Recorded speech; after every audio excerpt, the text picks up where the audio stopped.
बल्दिया इत्तेहाद town झगड़े को डकैती मज़ाहमत का रंग देकर छुपाने की कोशिश। इत्तेहाद टाउन पुलिस ने हकायक का सुराग लगा लिया।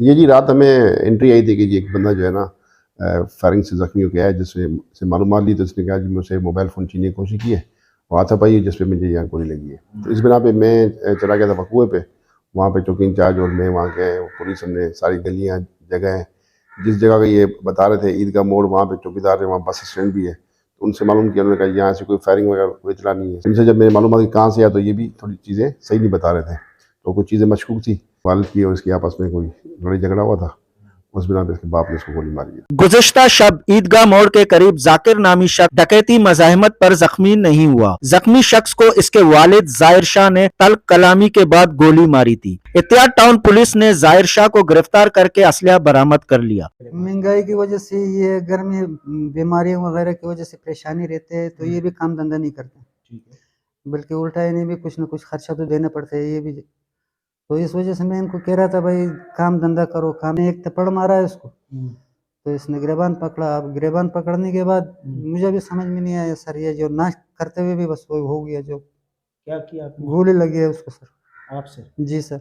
पुलिस के मुताबिक जख्मी जाकिर भी जराइम पेशा है। गुज़िश्ता साल मोमिनाबाद पुलिस के हाथों भी गिरफ्तार हो चुका है। पहले भी बंद हुए हो? जी। कौन से थाने में? मोमिनाबाद थाने से। मोमिनाबाद थाने में? जी। अच्छा, तो अभी क्या पछतावा है? बस पछतावा क्या है, यही पछतावा है, बस गलती हो गई है बस उनसे। पुलिस ने जाए वकुआ से शवाहिद जमा करके अस्पताल में जख्मी का बयान भी लिया। हयात बलोच, वश न्यूज़, कराची।